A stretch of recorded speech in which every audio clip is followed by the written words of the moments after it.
नमस्कार दोस्तों, मैं विनोद कश्यप एक बार फिर आपके सामने अपने न्यू वीडियो के साथ। दोस्तों, जैसा कि आप जानते हैं, इससे पहले के वीडियो में हम लोगों ने सिंधु सभ्यता के बारे में जानकारी ली थी और इसी क्रम में आगे बढ़ते हुए हमारे सिंधु सभ्यता के बाद आज का जो नया टॉपिक है वो है हमारा वैदिक सभ्यता।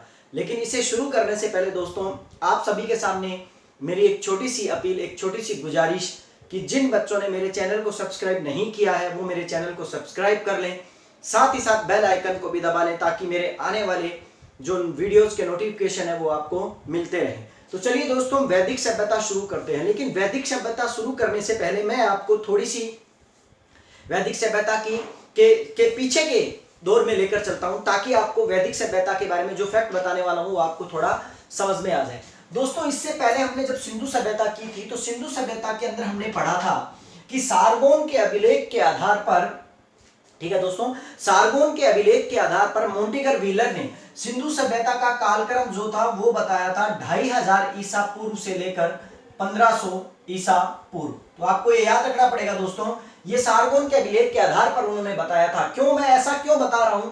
ताकि आपको मैं वैदिक सभ्यता के बारे में अच्छी तरह जानकारी दे पाऊं। उसके बाद हम दोस्तों पढ़ते हैं डीपी अग्रवाल और रोमिला थापर को।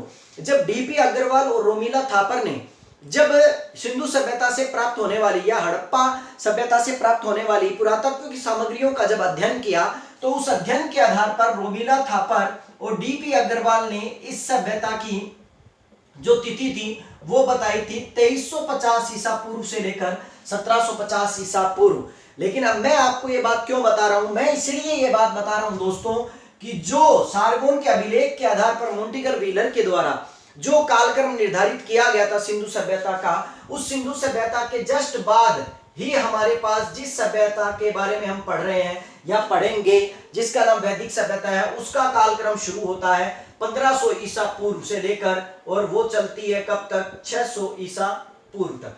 दोस्तों, अब आप कहोगे सर 1500 ईसा पूर्व से लेकर 600 ईसा पूर्व तक, क्योंकि हम जानते हैं कि मोंटेगर व्हीलर के द्वारा सारगोन के अभिलेख के आधार पर उनके द्वारा ये क्या निकाला गया था? कालक्रम निकाला गया था सिंधु सभ्यता का। और उसके जस्ट बाद हम कौन सी सभ्यता के बारे में जानते हैं? वैदिक सभ्यता के बारे में जानते हैं। ये केवल अनुमान है अलग अलग इतिहासकारों के, अलग अलग विद्वानों के। और यही रीजन है कि जब डीपी अग्रवाल और रोमिला थापर इसे 2350 से लेकर 1750 ईसा तक सिंधु सभ्यता को मानते हैं तो हमारे मध्य एक सवाल उत्पन्न हो जाता है कि 1750 से लेकर 250 वर्ष जो 1500 ईस्वी तक रह जाते हैं, 1750 से लेकर 1500 ईस्वी तक, ठीक है ना, ईसा पूर्व तक जो 250 वर्ष रह जाते हैं, उस समय में क्या हुआ? यही रीजन है दोस्तों कि ये इतिहासकार या विद्वान ये कहते हैं कि इन्हीं 250 वर्षों में ये वैदिक सभ्यता जो है वो हमारे सामने आई। और सिंधु सभ्यता के पतन के बाद धीरे धीरे सिंधु वासियों ने ही आगे चलकर इस सभ्यता का क्या किया था? निर्माण किया था। तो चलिए, ये दोस्तों ये रीजन था जिसके कारण मुझे आपको ये कालक्रम बताना पड़ा। और हम अब कालक्रम जान चुके होंगे कि वैदिक सभ्यता का जो कालक्रम है वो क्या है? 1500 ईसा पूर्व से लेकर 600 ईसा पूर्व तक। लेकिन दोस्तों, वैदिक सभ्यता का अध्ययन करें उससे पहले मैं आपको ये भी बता दूं कि वैदिक सभ्यता का अध्ययन करते हुए हम वैदिक सभ्यता को 2 पार्टों में डिवाइड कर पढ़ेंगे। वैदिक सभ्यता को 2 भागों में क्या करेंगे? डिवाइड करेंगे। और 2 भागों में डिवाइड कर उसको क्या करेंगे? पढ़ेंगे। जिसमें पहली सभ्यता या पहला जो भाग होगा उसे हम बोलेंगे ऋग्वैदिक काल या ऋग्वैदिक कालीन भाग। ठीक है दोस्तों, ऋग्वैदिक कालीन भाग। और दूसरा जो भाग हम डिवाइड कर पढ़ेंगे वो होगा उत्तरकालीन सभ्यता या उत्तरकालीन, ठीक है ना, या ऋग्वैदिक कालीन के बाद उत्तर वैदिक कालीन बोल सकते हैं इसको दोस्तों। उत्तर वैदिक कालीन सभ्यता या भाग, ठीक है दोस्तों, उत्तर वैदिक कालीन भाग। और एक भाग है ऋग्वैदिक कालीन। इस प्रकार हम ऋग्वेद के और उत्तर वेद के 2 अलग अलग पार्ट कर लेते हैं, ऋग्वैदिक कालीन और उत्तर वैदिक कालीन। और वैदिक सभ्यता को हम 2 पार्टों में डिवाइड कर पढ़ते हैं कि 1500 ईसा पूर्व से लेकर ऋग्वैदिक कालीन सभ्यता जो थी वो कब तक थी? 1000 ईसा पूर्व तक। मतलब ऋग्वैदिक कालीन व्यवस्था जो है वो कब तक चली? 500 ईसा पूर्व तक चली या 500 ठीक है ना वर्षों तक चली। आपको ये याद रखना पड़ेगा दोस्तों, कब तक चली?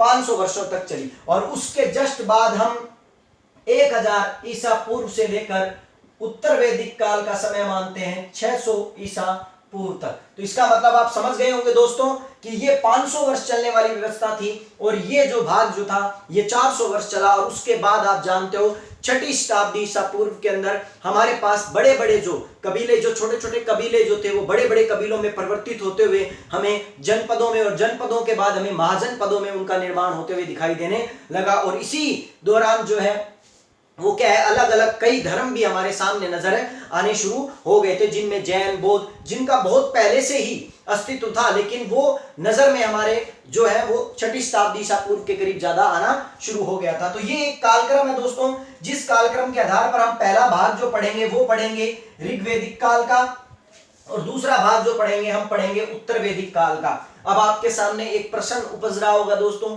कि सर आपने इसे दो भागों में तो बांट दिया, लेकिन ऐसा क्यों किया? क्योंकि दोस्तों ऋग्वैदिक कालीन व्यवस्था जो 1500 ईसा पूर्व से लेकर 1000 ईसा पूर्व तक थी, इस काल के अंदर केवल और केवल एक वेद लिखा गया था, जिस वेद का नाम था ऋग्वेद। दोस्तों आपको यहां पर मैं एक चीज और बताना चाहूंगा कि हमारे यहां पर वेद जो है वो प्रॉपर रूप से 4 प्रकार के वेद हैं, 4 वेद हैं, जिनमें सबसे पहला वेद जो है वो कौन सा है?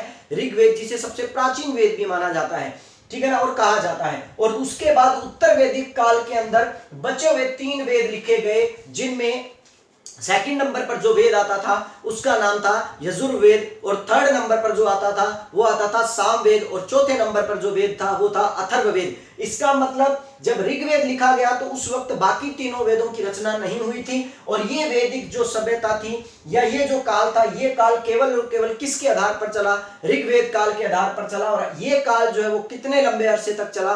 500 वर्षों तक चला। और फिर उसके बाद बाकी के 3 वेद लिखे गए, जिनमें यजुर्वेद, सामवेद और अथर्ववेद, जिसके कारण उस काल के अंदर ऋग्वेद की जितनी भी व्यवस्थाएं थी वो तब्दील हो गई उत्तर वैदिक काल के अंदर। इसीलिए हमने उस पार्ट को क्या कहा? उत्तर वैदिक काल कहा। तो आपको यह समझना पड़ेगा दोस्तों कि ऋग्वैदिक कालीन के अंतर्गत केवल एक वेद लिखा गया था, जिसका नाम था ऋग्वेद। इसीलिए इसको सबसे पहला लिखा जाने वाला वेद, सबसे प्राचीन वेद और सबसे मुख्य वेद माना जाता है। और बाकी तीनों वेद जो है वो किस काल में लिखे गए?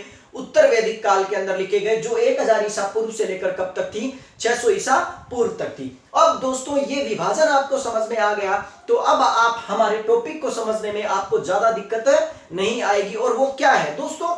सिंधु सभ्यता के पतन के बाद भारत में जिस सभ्यता का विकास हुआ, उस सभ्यता को किसके नाम से जाना जाता है?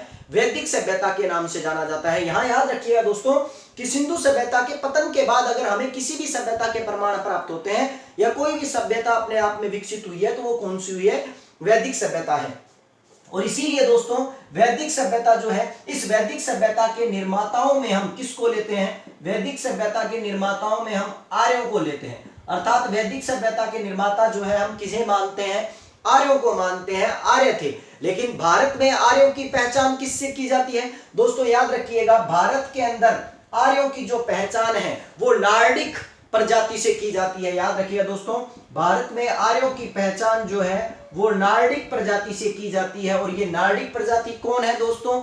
ये नार्डिक प्रजाति जो है, इसी प्रजाति को हिंदू सभ्यता का जनक माना जाता है। याद रखिए दोस्तों, बड़ा इंपॉर्टेंट क्वेश्चन है कि बताइए हिंदू, ठीक है ना, हिंदू सभ्यता का जनक किस प्रजाति को माना जाता है? तो हिंदू सभ्यता का जनक जो है वो किस प्रजाति को माना जाता है? नार्डिक प्रजाति को माना जाता है, या आर्य लोगों को माना जाता है। भारत में आर्य जो थे वो सिंधु सभ्यता के बाद आए थे, और यही रीजन था कि आर्य शब्द जो है, इस आर्य शब्द का यदि शाब्दिक अर्थ निकालें तो शाब्दिक अर्थ के रूप में आर्य जो है श्रेष्ठ, कुलीन, ठीक है ना, और उत्तम से लिया जाता है। अर्थात आर्य जो है वो अपने आप के अंदर श्रेष्ठ थे, कुलीन थे और उत्तम थे। और यही रीजन है जिसके कारण, ठीक है ना, आर्यों को, आर्य शब्द का अर्थ जो है श्रेष्ठ, उत्तम और कुलीन के रूप में लिया जाता है। दूसरी बात दोस्तों, ये जो वैदिक सभ्यता है, इस वैदिक सभ्यता के जब हमने 2 भाग कर दिए हैं, जिसमें पहला भाग कौन सा होता है? ऋग्वैदिक कालीन होता है, जिसके अंतर्गत केवल और केवल क्या लिखा गया? एक वेद लिखा गया, जो कौन सा था? ऋग्वेद था। लेकिन अभी हमने बात करी कि इसके निर्माता कौन थे? आर्य। आर्य क्या है? आर्य श्रेष्ठ, कुलीन या उत्तम, जिसका शाब्दिक अर्थ होता है आर्य का। तो दोस्तों महत्वपूर्ण सवाल यहां उठता है कि ये सर आर्य आए कहां से? देखिए देखिए दोस्तों, इन आर्यों के मूल स्थान के बारे में अलग अलग विद्वानों के अलग अलग विचार हैं। तो चलिए दोस्तों, अब हम क्या करते हैं, आर्यों के मूल स्थान के बारे में जिन जिन विद्वानों ने मुख्य मुख्य रूप से जो जो मत प्रदान किए हैं, हम उन मतों के बारे में क्या करते हैं, जानकारी लेते हैं। तो चलिए दोस्तों, हम आगे अब पढ़ने वाले हैं आर्य जो प्रजाति या जो जाति अपने आप में वैदिक सभ्यता की क्या थी, निर्माता थी, उसके मूल स्थान के बारे में कौन कौन से मत प्रचलन में आते हैं। तो दोस्तों यहाँ पर मैं आपको बड़े इंपॉर्टेंट मत जो है, ठीक है ना, वही बताने वाला हूं, ज्यादा मत जो है वो अपने नहीं करेंगे। यहाँ पर जो इंपॉर्टेंट बड़ी परीक्षाओं के अंदर जिन मतों के बारे में पूछा गया है उनके बारे में ही जिक्र करते हैं। तो सबसे पहले, ठीक है ना, मूल स्थानों के बारे में हम बात करेंगे कि आर्य जो है उनका मूल स्थान जो है वो क्या बताया जाता है, उत्तरी ध्रुव बताया जाता है। तो दोस्तों एक बड़ा इंपॉर्टेंट क्वेश्चन बन जाता है कि आर्यों का, ठीक है ना, उत्तरी ध्रुव से आना ऐसा किस व्यक्ति के द्वारा कहा गया है, या ऐसा किसने कहा है, या मूल स्थान के रूप में आर्यों का मूल स्थान उत्तरी ध्रुव किसने बताया है। तो याद रखिएगा दोस्तों, आर्यों का मूल स्थान जो है बाल गंगाधर तिलक के द्वारा बताया गया है।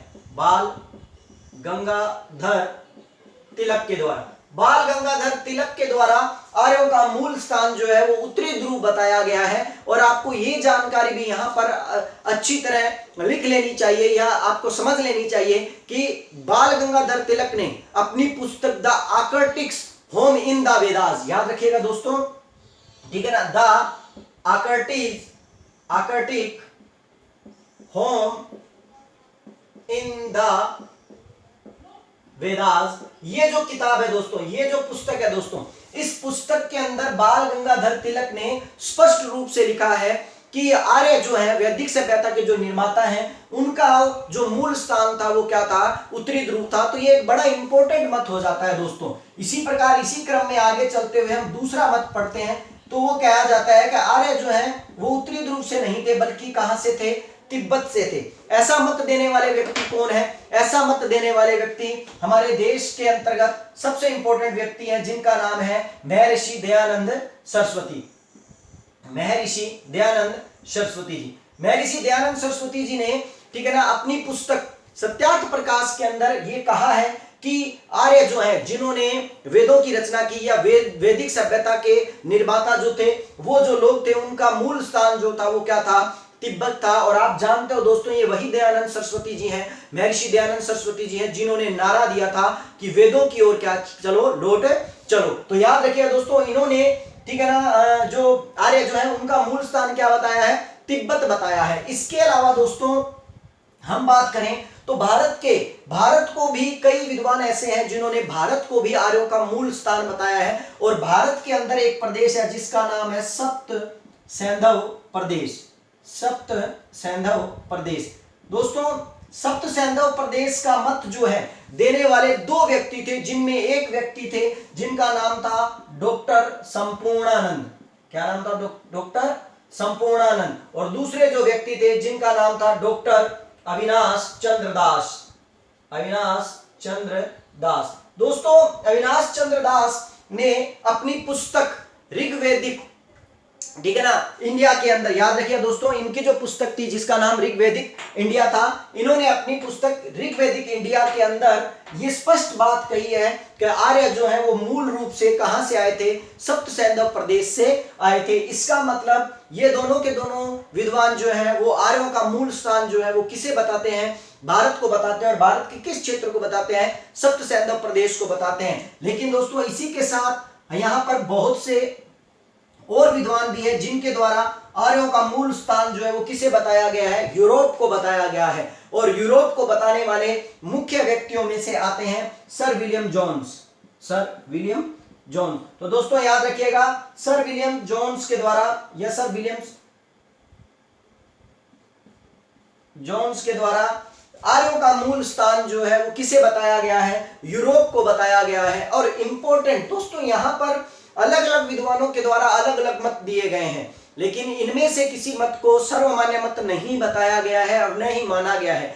लेकिन अगर हम बात करें आर्यों के मूल स्थान के सर्वमान्य मत की, कि लगभग सभी विद्वान जो है वो किस मत को स्वीकार करते हैं और क्यों स्वीकार करते हैं, तो उसके बारे में मैं आपको जानकारी दे दूं कि आर्यों का मूल स्थान का महत्वपूर्ण मत है कि आर्य किस जगह से थे, मध्य एशिया से थे। किस जगह से थे, मध्य एशिया से थे। ये जो मत है मध्य एशिया का, ये मत देने वाले व्यक्ति कौन है, ये मत देने वाले व्यक्ति हैं मैक्स मुलर। लेकिन दोस्तों आपको यहां पर एक इंपॉर्टेंट बात बताना चाहूंगा जिसे आप अच्छी तरह समझ लीजिए, क्योंकि ये बड़ी परीक्षाओं के अंदर इंपॉर्टेंट आता है, क्योंकि हमारी किताबों में लिख दिया जाता है कि मध्य एशिया का सर्वप्रथम मत देने वाले व्यक्ति कौन थे, मैक्स मुलर थे, जिन्होंने आर्यों का मूल स्थान क्या बताया है, मध्य एशिया बताया। लेकिन ऐसा नहीं है दोस्तों, याद रखिएगा, वैसे तो आर्यों का मूल स्थान मध्य एशिया का जो बैक्ट्रिया, ठीक है ना, बैक्ट्रिया जो प्रदेश है, ठीक है ना, उस प्रदेश को बताने वाले व्यक्ति जो थे उनका नाम था रोड्स, जे रोड्स या जेजी रोड्स। जेजी रोड्स ने सबसे पहले कहा था कि आर्य जो है वो मध्य एशिया के बैक्ट्रिया प्रदेश से आए हुए हैं, ठीक है ना। ये मत देने वाले व्यक्ति कौन थे, जेजी रोड्स थे, जिन्होंने 1820 में ही ये मत दे दिया था, 1820 में ही उन्होंने ये कह दिया था। लेकिन उनके पास किसी प्रकार का कोई साक्ष्य नहीं था, उनके पास किसी प्रकार की कोई अपनी बात रखने के लिए किसी प्रकार का कोई प्रमाण नहीं था। यही रीजन था जिसके कारण उनके इस मत को स्वीकार नहीं किया गया 1820 में। लेकिन 1859 के अंदर, ठीक है ना दोस्तों, 1859 के अंदर इसी मत को देने वाले मैक्स मुलर बन गए और उनके मत को स्वीकार कर लिया गया। उसका रीजन क्योंकि मैक्स मुलर के पास अपना मत रखने के लिए एक बहुत बड़ा क्या था, प्रमाण था, एक बहुत बड़ा क्या था, एक उनके पास एक साक्ष्य था। और वो साक्ष्य क्या था दोस्तों, वो साक्ष्य था बोगसकाई अभिलेख। याद रखिएगा दोस्तों कि मैक्स मुलर को अपना मत, ठीक है ना, साबित करने के लिए एक प्रमाण की आवश्यकता थी और वो प्रमाण था उनके पास बोगसकाई अभिलेख। ये अभिलेख जो है दोस्तों बड़ा इंपॉर्टेंट अभिलेख है, इसके बारे में थोड़ी जानकारी मैं आपको दे देता हूं। केवल बोगसकाई अभिलेख को ही हम यहाँ पर केवल नाम मात्र से ही हम नहीं पढ़ेंगे, इसके बारे में थोड़ी जानकारी ले लेते हैं। ये अभिलेख दोस्तों लगभग 1400 ईसा पूर्व का है, 1400 ईसा पूर्व का है। और आप देखिए जब हम इस सभ्यता के बारे में बात कर रहे थे, वैदिक सभ्यता के बारे में, तो मैंने कहा था 1500 ईसा पूर्व से लेकर 600 ईसा पूर्व तक, ठीक। ये सभ्यता जो थी 1500 ईसा पूर्व से लेकर 600 ईसा पूर्व थी, और 1500 से लेकर 1000 ईसा पूर्व तक जो सभ्यता जो थी, जो मतलब इस सभ्यता का जो भाग था वो क्या था, ऋग्वेद कालीन भाग था। तो आप देखिए दोस्तों, यदि अगर ये 1400 ईस्वी का ये अभिलेख है जो कि 1500 ईस्वी के ईसा पूर्व के आसपास के अंतर्गत आता है, और जो अभिलेख हमें कहां से प्राप्त हुआ है, एशिया माइनर से प्राप्त हुआ है, मध्य एशिया से क्या हुआ है, प्राप्त हुआ है, तो आप इस बात से समझ सकते हैं कि ये अभिलेख अगर एशिया माइनर से प्राप्त हुआ है तो इसका मतलब जरूर आर्यों का मूल स्थान जो है वो क्या रहा होगा, मध्य एशिया रहा होगा। यही रीजन है जिसके कारण इस अभिलेख का को बड़ा क्या है, महत्व दिया जाता है या महत्व प्रदान किया जाता है। यहां पर आपको एक चीज और समझनी होगी दोस्तों कि इस अभिलेख की खोज जो थी वो 1906 ईस्वी के अंदर, ठीक है ना, इस अभिलेख की खोज जो थी, याद रखिएगा दोस्तों, खोज 1906 ईस्वी के अंदर की गई थी या हुई थी। 1906 ईस्वी के अंदर इस अभिलेख की खोज हुई थी, जो कि हुगो विंकलर नामक व्यक्ति के द्वारा की गई थी। हुगो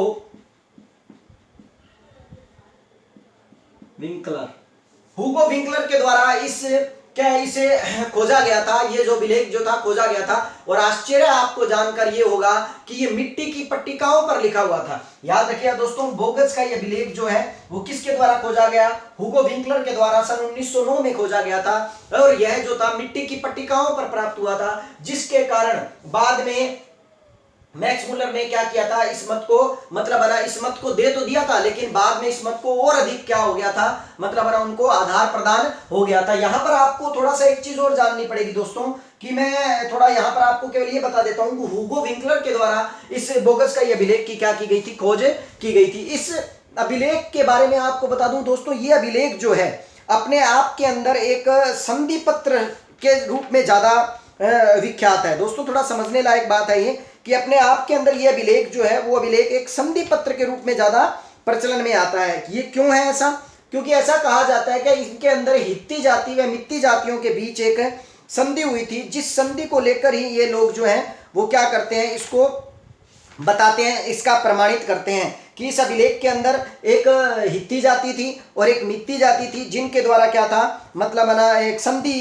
की गई थी। जो संधि हमें किस अभिलेख के अंदर प्राप्त होती है, बोगसकाई अभिलेख के अंदर क्या होती है, हमें प्राप्त होती है। तो याद रखिए दोस्तों, बड़ा इंपॉर्टेंट अभिलेख है बोगसकाई, और जो कि मैंने आपको बता दिया कि जो क्या ये तुर्की आज अगर, हाँ दोस्तों कुछ स्टूडेंट मुझसे ये पूछ रहे हैं सर ये बोगसकाई अभिलेख जो है ये वर्तमान में कहाँ है, तो याद रखिए दोस्तों ये तुर्की क्षेत्र के अंदर पड़ता है बोगसकाई अभिलेख। और प्राचीन मतलब जो इसकी राजधानी जो थी मितनी या जो राज्य जो था इसकी राजधानी हुआ करती थी, जिसके कारण ये अभिलेख बड़ा इंपॉर्टेंट आ जाता है। और ये इस अभिलेख को, हाँ जी बिल्कुल बिल्कुल, कुछ मित्र मेरे ये कह रहे हैं कि सर इसमें एक और इम्पोर्टेंट बात है। बिल्कुल ये याद रखिए दोस्तों कि इनके द्वारा जो ये अभिलेख जो है, इस अभिलेख के अंदर एक बड़ी इंपॉर्टेंट बात ये भी है जो मैं बता रहा हूं, अभी पूरी बात आने दीजिए, ठीक है ना, कि इस अभिलेख में आपको क्या होगा कि वैदिक कालीन, ठीक है ना दोस्तों, याद रखिए हम ये क्यों कह रहे हैं कि वैदिक सभ्यता के निर्माता थे ये, इसका एक बहुत बड़ा प्रमाण ये है दोस्तों, ये समझिए कि बोगसकाई अभिलेख के अंदर वैदिक कालीन 4 देवताओं का जिक्र मिलता है, 4 वैदिक कालीन देवताओं का जिक्र मिलता है। ये बड़ी इंपॉर्टेंट बात है दोस्तों, इसीलिए हम लोग ये मानते हैं कि ये अभिलेख जो बोगसकाई है, जो तुर्की से प्राप्त हुआ है, जो मध्य एशिया से प्राप्त हुआ है, ठीक है ना, इसीलिए मैक्स मुलर ने अपना जो मत रखा है, ये मत बड़ा इंपॉर्टेंट हो जाता है। और अपने आप में क्या है, हम लोग वैदिक सभ्यता के से इस मत को क्या कर लेते हैं, जोड़ लेते हैं, उनके निर्माताओं के मूल स्थान से इसको जोड़ लेते हैं। अब ऐसा क्यों जोड़ा गया, क्योंकि वैदिक सभ्यता के लोग जिन देवताओं की पूजा किया करते थे, उन देवताओं में 4 देवताओं का जिक्र जो है हमें किस अभिलेख में प्राप्त होता है, बोगसकाई अभिलेख में प्राप्त होता है। अब वो 4 देवता कौन कौन से हैं, याद रखिएगा, उनमें एक देवता आता है इंद्र। इंद्र का जिक्र जो है वो हमें किस में मिलता है, बोगसकाई अभिलेख के अंदर मिलता है। दूसरा जो आता है उसका नाम क्या है, मित्र। और तीसरा जो आता है उसका नाम क्या है, नासत्य, ठीक है ना। और चौथा जो आता है उसका नाम है वरुण। दोस्तों याद रखिएगा, चौथा जो आता है उसका नाम क्या है, वरुण। लेकिन यहां पर आपको एक चीज इंपॉर्टेंट याद रखनी पड़ेगी कि इस अभिलेख के अंदर इंद्र को इंद्र कहकर नहीं पुकारा है दोस्तों, इंद्र को, ठीक है ना, इंदारा या इंद्रादारा कहकर पुकारा है। याद रखिएगा, इंद्र को इंदारा, इंद्रारा, ठीक है दोस्तों। और मित्र को भी मित्र कहकर नहीं पुकारा है, मित्र को भी मित्र कहकर इसके अंदर क्या किया गया, पुकारा गया, अर्थात इसमें लिखा गया है, लिखावट जो है वो इस तरह है। और ना सत्य को भी ना सत्यक्षयना या ना सत्यना कहा गया है। याद रखिएगा दोस्तों, ना सत्यना, ना सत्यना, ना सत्य कहा गया है। और वरुण को भी इस अभिलेख के अंदर वरुण शब्द से नहीं पुकारा गया है, उरुवानास, ठीक है ना, उरुवानास के नाम से क्या किया गया, पुकारा गया है। तो इससे स्पष्ट होता है कि इस अभिलेख में जब 4 वैदिक देवता प्राप्त हो रहे हैं तो स्पष्ट पता लगता है कि मैक्स मुलर का दिया गया जो मत जो था वो मत बड़ा इंपॉर्टेंट हो गया। क्योंकि मैक्स मुलर ने एक चीज दोस्तों यहां पर याद रखिएगा, मैक्स मुलर ने अपना मत जो था 1859 के अंदर ही दिया था, लेकिन मैंने अभी बताया कि इसकी खोज जो है वो कब हुई, 1906 में हुई। तो याद रखिएगा, मैक्स मुलर के मत को बाद में विद्वानों ने क्या माना, सर्वमान्य माना। क्यों माना, क्योंकि उस वक्त बाद में किस अभिलेख की खोज हो चुकी थी, बोगसकाई अभिलेख की क्या हो गई थी, खोज हो गई थी। तो इसीलिए आपको यह भी बड़ा इंपॉर्टेंट बात याद रखनी है। तो चलिए दोस्तों, मैं आशा करता हूं बोगसकाई अभिलेख के बारे में दी गई जानकारी आपको अच्छी लगी होगी और आप इसको याद रखिएगा। इसका प्राचीन स्थल जो है ये तुर्की में पड़ता है दोस्तों, ठीक है ना, बोगसकाई जो क्षेत्र मतलब अभिलेख जो हमें जहां से प्राप्त हुआ है। अब हम नेक्स्ट बात करेंगे दोस्तों, इससे पहले आप अगर इसका स्क्रीनशॉट लेना चाहें तो ले सकते हैं।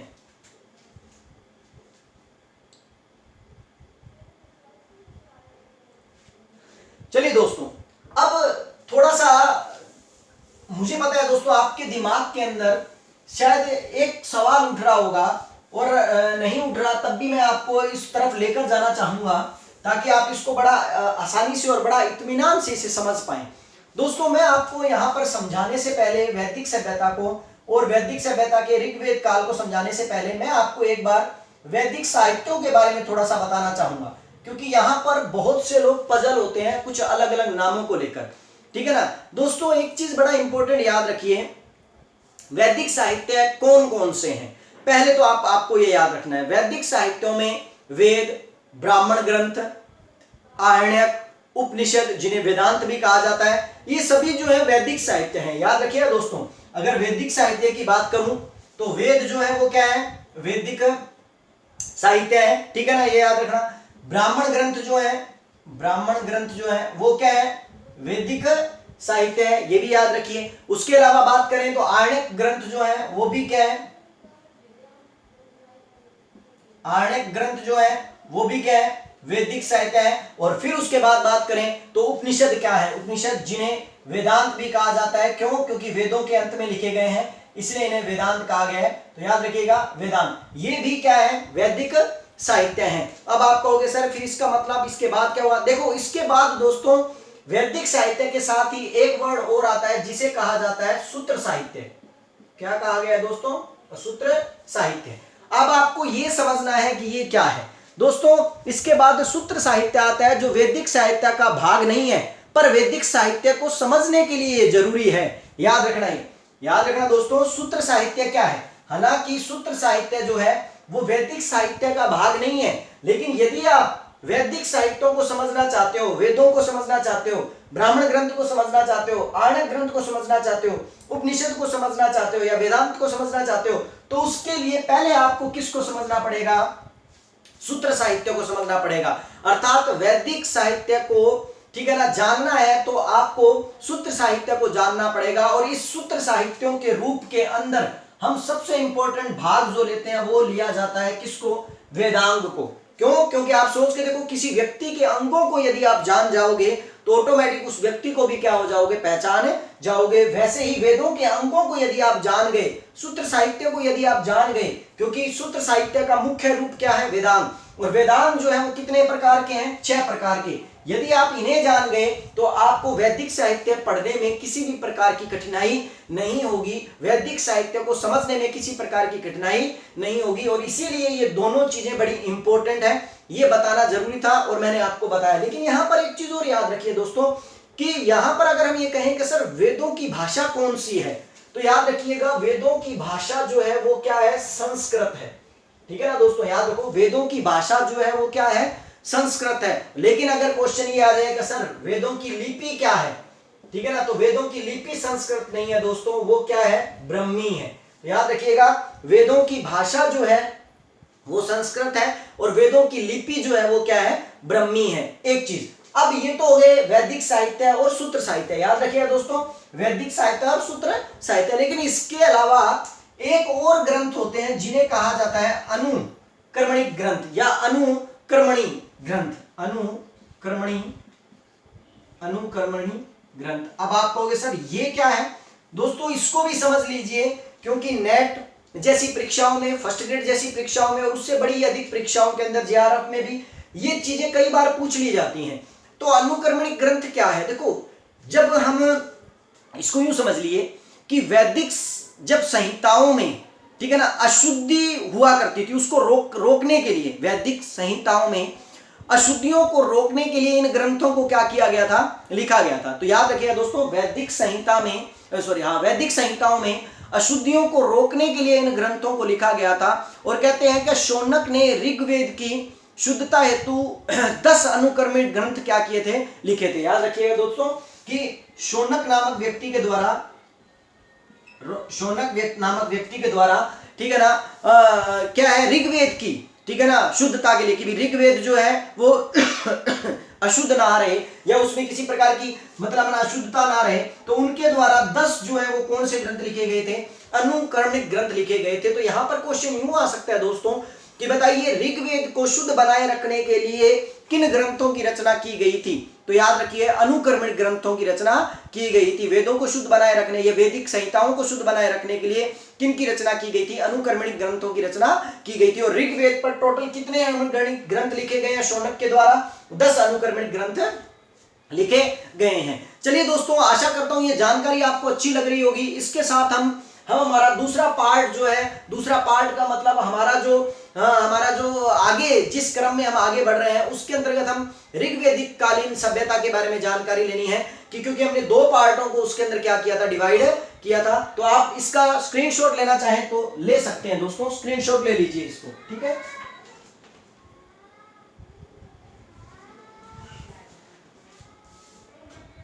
चलिए दोस्तों नेक्स्ट बात करेंगे इसके बाद आगे। हम जिस टॉपिक की चर्चा कर रहे थे और जिस टॉपिक की तरफ हमें जाना है और जो हमें पढ़ना है और वो टॉपिक है हमारा ऋग्वैदिक कालीन, ठीक है ना, ऋग्वैदिक कालीन या ऋग्वैदिक काल।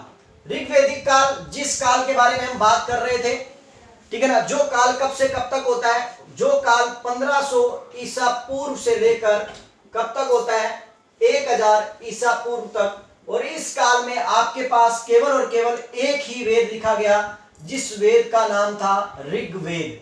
याद रखिए दोस्तों, कौन सा वेद लिखा गया था, ऋग्वेद। एक इंपॉर्टेंट बात है दोस्तों कि यहां पर आपको याद रखना है कि हमारे पास प्रॉपर रूप से केवल 4 ही वेद हैं, जो मैंने आपको बताए थे, जो अभी लिख देता हूं। एक तो कौन सा वेद है, ऋग्वेद। दूसरा कौन सा वेद है, यजुर्वेद, ठीक है दोस्तों। और तीसरा कौन सा वेद है, सामवेद। और चौथा जो वेद है हमारे पास वो कौन सा वेद है, अथर्ववेद, यजुर्वेद, यजुर्वेद। ठीक है दोस्तों, ये 4 वेद है हमारे पास, जिन वेदों में सबसे पहला लिखा जाने वाला वेद जो कौन सा है, वो ऋग्वेद है, जिसके बारे में हम क्या करने वाले हैं, जानकारी लेने वाले हैं। और ऋग्वेद की जानकारी को हम आगे बढ़ाएंगे। लेकिन मैं देख लूं दोस्तों कि ऋग्वेद को जानकारी बढ़ाने से पहले मैं आपको ऋग्वेद के बारे में थोड़ा बहुत कुछ बताना चाहूंगा। जो ऋग्वेद के बारे में बताने से पहले मैं आपको थोड़ा मैं टाइम देख लेता हूं कहीं, क्योंकि आज अकेला हूं दोस्तों, और जो ये वीडियो बना रहा हूं तो उसके अंतर्गत मुझे बार बार देखना पड़ रहा है कि टाइमिंग कितनी रह गई है। चलिए दोस्तों, हम बात करेंगे इस सभ्यता के अंदर ऋग्वेद की, कि ऋग्वेद में क्या है। पहले मैं आज थोड़ा सा आपको ऋग्वेद के बारे में यूं बता दूं कि ऋग्वेद का मतलब क्या है, ऋग्वेद का अर्थ क्या है।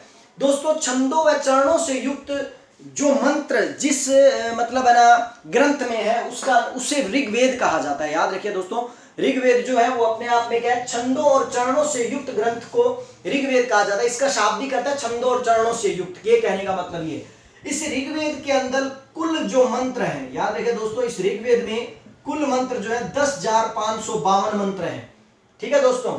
और इस ऋग्वेद के अंदर कुल सूक्त जो हैं वो क्या है दोस्तों, 1028 सूक्त हैं, ठीक है ना। कुल मंत्र जो है 10,552 है, और इसके अंदर सूक्त जो है वो उनकी संख्या कितनी है, 1028, ठीक है ना, 1028 इसके अंदर क्या है, सूक्त हैं। दूसरी चीज इंपॉर्टेंट बात दोस्तों, ऋग्वेद अकेले अपने आप में ऋग्वेद नहीं है।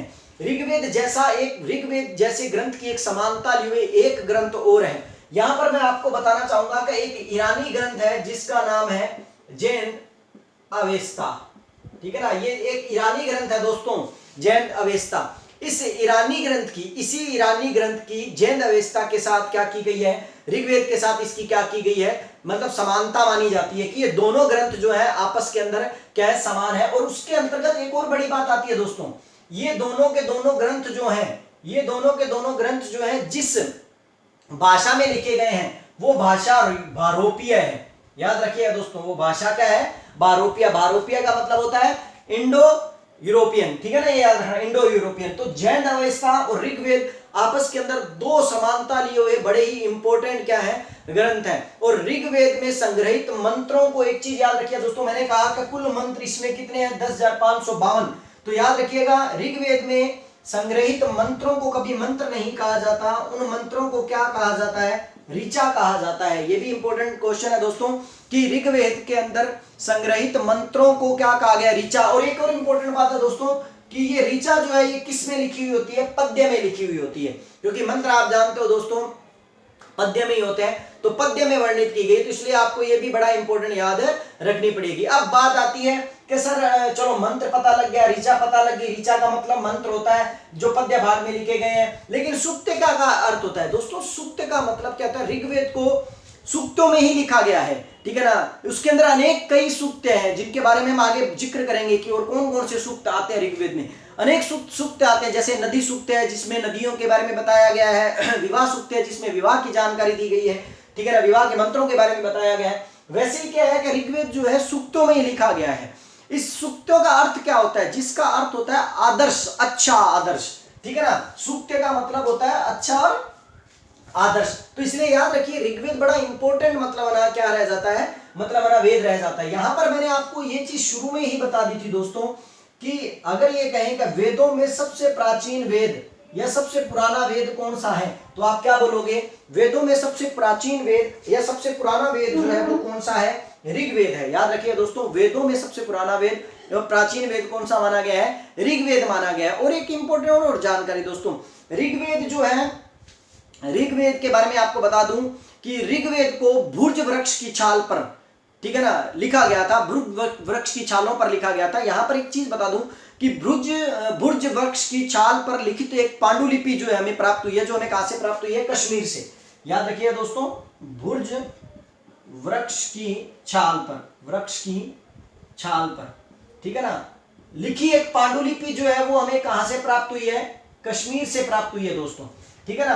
तो याद रखिए दोस्तों, ऋग्वेद की एक पांडुलिपि जो है या उसका एक भाग जो है भुर्ज वृक्ष की छाल पर लिखा हुआ हमें प्राप्त हुआ है, जो कहां प्राप्त हुआ है? कश्मीर में प्राप्त हुआ है। एक और बड़ी इंपॉर्टेंट बात दोस्तों, जो वो पांडुलिपि हमें प्राप्त हुई है, वो पांडुलिपि आज वर्तमान में महाराष्ट्र के संग्रहालय के अंदर सुरक्षित रखी गई है। ये भी याद रखिएगा, महाराष्ट्र के अंदर क्या की गई है? सुरक्षित रखी गई है। देखो ऋग्वेद का आरंभ, एक चीज और दोस्तों, ऋग्वेद को शुरू करने से पहले, ऋग्वेद को जानने से पहले मैं आपको यह भी बता दूं कि ऋग्वेद का आरंभ, जब भी ऋग्वेद को लिखा गया और उसके सर्वप्रथम आरंभ में अगर कोई चीज लिखी गई है तो आपको याद रखना पड़ेगा कि ऋग्वेद का आरंभ अग्नि की उपासना से होता है दोस्तों। अग्नि की उपासना से मतलब सर्वप्रथम सबसे पहले ऋग्वेद में अग्नि को समर्पित करते हुए, अग्नि की उपासना करते हुए मंत्र दिए गए हैं, ठीक है ना। और इसीलिए क्या है, ऋग्वेद का आरंभ जो है वो किससे माना जाता है? अग्नि की उपासना से क्या किया जाता है? माना जाता है। क्योंकि इन लोगों का मानना था अग्नि जो है वो देवताओं का मुख है, क्योंकि हम उसके अंदर अनेक चीजें जो है, अनेक मतलब ना फल फ्रूट या अन्य चीजें जो कुछ भी हम मतलब आहुति के रूप में डालते हैं वो अग्नि के अंदर जाता है, अग्नि के मुख में जाता है, अर्थात देवताओं के मुख में हम देवताओं को अर्पित करते हैं। इसीलिए सबसे पहले अग्नि की उपासना क्या है? ऋग्वेद के आरंभ में की जाती है। दूसरी बात दोस्तों, यहाँ पर एक और इंपॉर्टेंट बात याद रखिएगा कि ऋग्वेद ही वो ग्रंथ है जिस ग्रंथ के अंदर आपको हिमवत, ठीक है ना, हिमवत के बारे में पता लगेगा। हिमवत का मतलब ऋग्वेद में हिमवंत या हिमवत जो है हिमालय का जिक्र किया गया है। याद रखिए दोस्तों कि ऋग्वेद के अंदर हिमवंत, ठीक है ना, हिमवंत या हिमालय का जिक्र किया गया है। हिमालय का जिक्र किया है, लेकिन हिमालय की केवल एक चोटी का जिक्र मिलता है हमें यहाँ पर। यह भी याद रखिएगा दोस्तों, क्या ऋग्वेद में हिमालय का जिक्र हिमवंत से किया गया है या हिमवंत के रूप में किया गया, और साथ ही साथ इसकी एकमात्र चोटी का उल्लेख हमें किस में मिलता है? ऋग्वेद में मिलता है, जिसका नाम है मुजवंत, ठीक है ना, मुजवंत। यहां पर हिमवंत कर सकते हो दोस्तों, हिमवंत जो हिमालय से संबंधित है, और उसकी एक ही चोटी का उल्लेख प्राप्त होता है जिसका नाम है मुंजवंत। अब आप सोचोगे दोस्तों मैंने आपको मुंजवंत के बारे में क्यों बताया? क्योंकि यहां पर इंपॉर्टेंट क्वेश्चन ये बनता है कि ऋग्वेद में केवल और केवल एक ही पर्वत का जिक्र है जिसका नाम क्या है? हिमवंत या हिमालय पर्वत का जिक्र है, लेकिन उस हिमालय पर्वत की केवल और केवल कौन सी चोटी का जिक्र है? एक ही चोटी का जिक्र मुंजवंत। क्यों है? क्योंकि इसी मुंजवंत के ऊपर, ठीक है ना, किस चीज की प्राप्ति होती थी? सोमरस की प्राप्ति होती थी, या सोमरस के लिए क्या था? ये क्षेत्र प्रसिद्ध था क्योंकि यहां पर सोमरस बनने वाले पौधा जो था वो हमें किस चोटी पर प्राप्त होता था? मुंजवंत पर प्राप्त होता था। तो इसीलिए ऋग्वेद के अंदर हिमवंत का क्या किया गया? उल्लेख किया गया है। ऋग्वेद जो है वो बड़ा इंपॉर्टेंट रूप में क्या किया गया? इसके बारे में जानकारी दी गई है, मुंजवंत और, ठीक है ना, सोमरस की जहां से क्या होती है? प्राप्ति होती है। चलिए दोस्तों, नेक्स्ट बात करेंगे हम इस ऋग्वेद के बारे में ही, ठीक है ना, कि ऋग्वेद के अंतर्गत और कौन कौन सी चीजें आती हैं, जो हमें मेन चीजें वो तो मैं आपको भी बताने वाला हूं। यहां पर आपको एक और चीज थोड़ा सा समझनी पड़ेगी। हम ऋग्वेद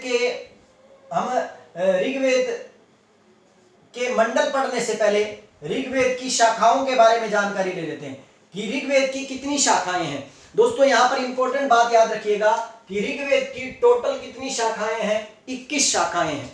बड़ा इंपॉर्टेंट क्वेश्चन है दोस्तों कि ऋग्वेद की कुल कितनी शाखाएं हैं? 21। लेकिन इन शाखाओं में प्रधान शाखा जो है वो कितनी मानी गई है? 5। याद रखिए दोस्तों, ऋग्वेद की कुल कितनी शाखाएं हैं? तो आप बोलोगे 21, लेकिन उनमें प्रधान कितनी है?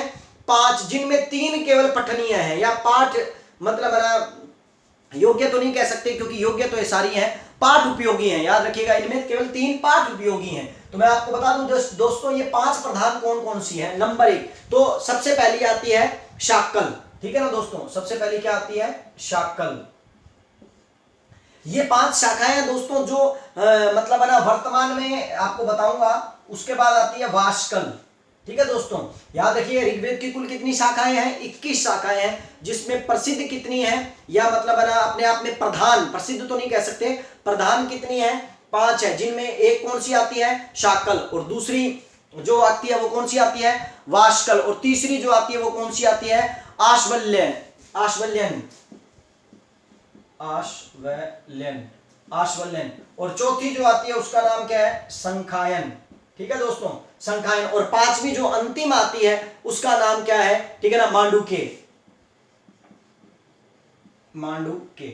ये 5 जो है, ये 5 शाखाएं ऋग्वेद की सबसे क्या है, प्रधान शाखाएं हैं। मैं जानता हूं दोस्तों ये नाम आपने नहीं सुने होंगे, क्योंकि जो बच्चे छोटी परीक्षाओं का मतलब दोस्तों परीक्षाएं तो कोई भी छोटी नहीं होती हैं, सब बड़ी होती हैं, क्योंकि एक अचीवमेंट अपने आप के लिए एक बहुत बड़ी क्या होती है, मतलब ना उपलब्धि होती है। जो एक परीक्षाओं को पास करना या कोई भी परीक्षा जो है वो अपने आप में एक उपलब्धि के समान ही होती है। लेकिन हम जब जिस लेवल के आधार की बात कर रहे हैं कि लेवल पर जाते हैं तो इन चीजों का वर्णन हमें सुनने को मिलता नहीं है। लेकिन यही रीजन है दोस्तों जिसके कारण मैंने अपने यूट्यूब चैनल पर इस लेवल को बढ़ाते हुए आप लोगों को सब जानकारी देने का निश्चय किया है कि छोटा बड़ा चाहे जितना भी हो, आप नॉलेज लेना चाहो नॉलेज ले सकते हो, और लेने के साथ साथ आप अपने ज्ञान को, ठीक है ना, साथ में क्या कर सकते हो, वृद्धि भी कर सकते हो। तो याद रखिए 5 शाकल, वाष्कल, आश्वल्यन, संखायन और मांडुक्य, ये 5 जो है प्रधान मानी गई है। इसमें आपको मैं थोड़ा सा वर्णन बता देता हूं दोस्तों शाकल के बारे में। याद रखिएगा दोस्तों शाकल जो है इसमें टोटल 1017 सूक्तें हैं।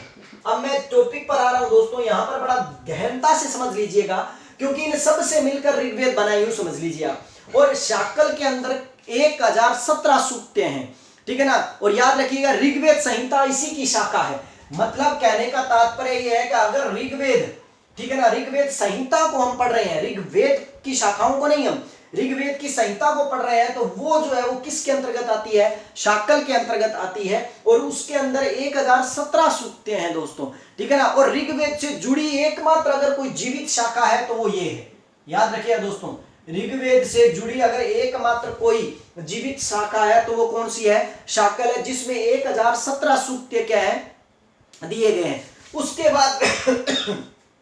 उसके बाद आती है दोस्तों वाष्कल, ठीक है ना। क्या आती है दोस्तों, वाष्कल। अब वाष्कल क्यों इंपॉर्टेंट है दोस्तों, ये भी याद रख लेगा।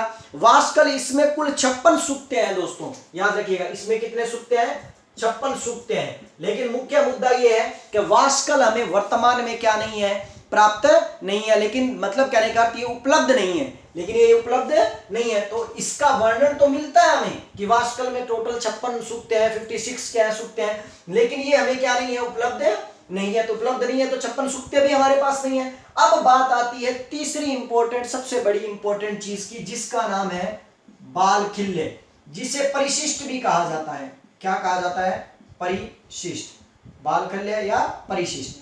अब आप कहोगे सर ये क्या है। देखिए दोस्तों, बालखिल्य या परिशिष्ट जो है इसका उल्लेख आपको ऋग्वेद के 8वें मंडल में मिलता है। याद रखिएगा, ऋग्वेद के 8वें मंडल में बालखिल्य या परिशिष्ट जो है, जो कि बाद में जोड़ा गया, इसमें टोटल 11 सूक्तें हैं। याद रखिएगा, मैं जो बोल रहा हूं याद रखिए दोस्तों, जो कि बाद में जोड़ा गया, इसीलिए इसके अंदर टोटल कितने सूक्तें हैं, 11 सूक्तें हैं, जो बाद में जोड़ा गया बालखिल्य। और यही रीजन है जिसके कारण जब आप ऋग्वेद को पढ़ते हो तो ऋग्वेद के अंदर जब आपसे यह पूछा जाता है कि ऋग्वेद में कुल कितने सूक्तें हैं, तो दोस्तों अभी तो मैंने आपको 1028 बताए थे, लेकिन यहां पर मैं ये बता रहा हूं कि शाकल में 1017 सूक्तें हैं। और जबकि ऋग्वेद की संहिता जो है वो शाकल से ही उत्पन्न हुई है, अर्थात ऋग्वेद के बारे में जो पूर्ण जानकारी है वो शाकल से प्राप्त हुई है। तो इसका मतलब तो 1017 होना चाहिए, नहीं, क्योंकि 1017 में ये 8वें मंडल के अंदर बाद में जोड़े गए 11 सूक्तें भी क्या कर दिए जाते हैं, प्लस कर दिए जाते हैं। इसलिए 1017 और 11 मिलकर टोटल कितने सूक्तें हो जाते हैं, 1028 सूक्तें हो जाते हैं। अर्थात इसका मतलब हम ये कहेंगे कि अगर क्वेश्चन यूं आ जाए कि बताइए शाकल शाखा के अनुसार ऋग्वेद में कितने सूक्तें हैं, तब तो आप आंसर दोगे आप 1017। लेकिन अगर कह देंगे कि बालखिल्य और परिशिष्ट को जोड़ दिया जाए या कुल ऋग्वेद में कितने सूक्तें हैं, तो 1028, और बालखिल्य परिशिष्ट को जोड़ने पर भी कितने बनते हैं, 1028, जिनकी संख्या कितनी है, 11 है। दोस्तों ये जानकारी जो थी ये थी सबसे इंपॉर्टेंट जानकारी, क्योंकि हमें ऋग्वेद को समझना है तो ऋग्वेद को समझने से पहले इस चीज के बारे में आपको जानकारी होना जरूरी था। और अब मैं अपने वीडियो को विराम दूंगा दोस्तों, और नेक्स्ट वीडियो में मैं आपको ऋग्वेद के बारे में संपूर्ण जानकारियां दूंगा। ऋग्वेद के एक एक मंडल के बारे में बताऊंगा कि कौन सा मंडल क्या है और किस मंडल में क्या क्या बातें कही गई हैं, और ऋग्वेद के पूरे 1 से लेकर 10 के 10 मंडलों के बारे में आपको भरपूर जानकारी देने वाला हूं। इसलिए दोस्तों मेरे चैनल को आप सब्सक्राइब कर लीजिए और बेल आइकन को भी दबा लीजिए, ताकि मैं आने वाले वीडियोस के नोटिफिकेशन जो है वो आपको मिलते रहें। आशा करता हूं दोस्तों ये जानकारी आपको अच्छी लगी होगी। यदि ये जानकारी आपको अच्छी लगी है तो प्लीज कृपया और आपसे एक निवेदन है छोटा सा कि कमेंट बॉक्स में कमेंट जरूर कीजिए, और जो बच्चे कमेंट्स करते हैं उनका तहे दिल से शुक्रिया दोस्तों।